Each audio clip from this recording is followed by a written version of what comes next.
Campbell, nice to open the One Day Cup campaign for win, but a bit tighter at the end there than you probably would have thought. Well, yeah, but you got to take your hats off. Bohannon played unbelievably well, and when a guy does that, you're going to leak runs in the back end. It's a tough place to bowl. There's plenty of runs, not the massive ground. So in the end of the day, look, comfortable win in the end, and yes, there's a few closer moments, but facts are when players have a day out, you just got to acknowledge, well done. But at the end of the day, we amassed a score that I had every so positive about us defending that. So yeah, pretty happy, to be honest. A measured approach to start with from Lees and McKinney. Was that a case of good bowling from Lancashire, assessing the conditions, or just getting used to the first hour under the... Yeah, well, there was a little bit of nibble in the wicket that, I thought they bowled really nicely in that power play. But the good thing for me was that we didn't panic. Lees and young Ben McKinney just summed it up, and, obviously they had good communication. They just waited to the right time and got us to a point, when we got to 80 without loss, you're thinking, gee, now we can sort of put the foot down. And I thought what came next was exactly how Durham want to play their one-day cricket. Leesy obviously showed real class out there. Is that going to be key throughout this tournament, the experienced players like Alex Lees performing and excelling with hundreds like that? Well, I think that you're going to see that all the time in this competition with, some of your big-name players away. Your most experienced players need to step up for you, as Bohannon did for Lancashire, because you're going to have some youngsters in your squad and you're wanting them to play and be exposed to the rigours of this level of cricket. So I think that's a good thing. But like I say, I expect our experienced players to stand up when they need to, but I also want our youngsters to take control of games, which hopefully will happen as well.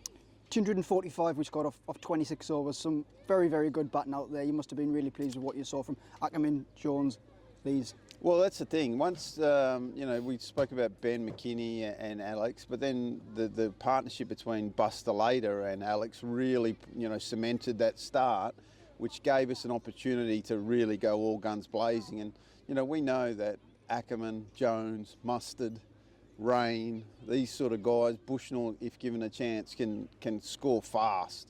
And so, yeah, look, our game plan is always going to be wickets in the shed. If we got a set batter in at the 40th over, you're in for a good score. And, yeah, really pleased with the way we went about it. 344 we scored. What were you hoping was a postcard there today? In all honesty, I thought 270 was probably the score, was what we were hoping for. That's generally, from his history had shown us on the information that we acquired. So yeah, once we got to around 270, I thought that's great. But then we started to get greedy, and we wanted to be greedy, and some wonderful batting towards the back end was again, you're coming out of a T20 season, so those guys should be ready to go with their hitting boots on, so to speak. So yeah, very, very pleased with the way we went. From a bowling fielding point of view, we took wickets just at the right times, didn't we? Obviously that run out from Baz Delayed that really broke that key partnership behind it and Jennings up top. Yeah, brilliant fielding. Probably the one guy you don't really want to take on for a third run. But look, I thought in patches we were outstanding. We leaked boundaries off the first and last ball, which was a bit of a concern, but that's something we'll address. And again, towards the back end when set batters were in, I think a couple of guys, they haven't played 50 over cricket for a while, so they started to run out of puff, to be honest. I saw a few guys going down with cramp, and there was some footholds which was causing some issues. But look, at the end of the day, we got the job done, and we'll walk away with a win under our belt and some good confidence going into Worcester. I mentioned Delayed before. He's obviously had a fair bit of stick about his T20 performances, but in 50 over cricket, that's his real strong point, isn't he? You've obviously seen that through the Netherlands. Well, yeah, he's a class player, and the thing is, you go through patches. The facts are, Bus went to the World Cup on tough conditions in America, and then coming back here, he's sort of been thrown into it as well. And batting where he bats in our team, he might only face 5 or 6 balls a game, and suddenly you feel like you're not hitting enough. And he's worked really hard to get himself back in. I always wanted to bat him at 3 in this competition, where I felt when I was in charge of the Dutch, that's where I felt that he was best position was in 50 over cricket, and it just shows his experience in that format of the game. It gives him a bit of time to get in, and once he hits the go button, it's some good watching. For the first time in a long time, we've now got a few days off. I guess the schedule's been relentless, hasn't it? What's the plan now over the next few days ahead of Worcestershire on Sunday? Yeah, well, obviously we'll go back home. We'll have a light run on Friday, and then head back down to Worcester. Nothing too over the top. It's like there's a few sore bodies in there, that's for sure. Like I say, just haven't been used to the rigours of 50 over cricket. So we'll make sure they're in good spirits. We've got obviously a squad of 14 at the moment.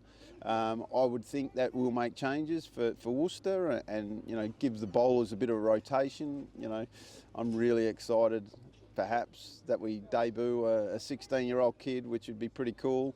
Daniel Hogg is almost ready to go as well. So we've got options in that bowling department, which might be seen. But for the rest, I think we'll just business as usual. We'll get ready. I think Worcester had a good win today. So, look, I look forward to what should be a really good game. And just finally, Campbell, this lovely ground, Sedbury School, you must have been really nice to just be here and just soak up the atmosphere. What a place. It's unbelievable. I just started asking how I get my kids in here to come. But, yeah, look, these are... I honestly think this 50 over competition is a great chance. Not only can we see our younger players in the squad playing, but I think you can also take the cricket to the people and play at out grounds like this. And, I know that a lot of the teams start to do that. I reckon it's pretty cool. It gets that feeling a bit of old school, going back to the old days where, people were just over the boundary rope and you're right in amongst it. So, yeah, I love that sort of stuff. But like I say, the facilities here have been absolutely outstanding.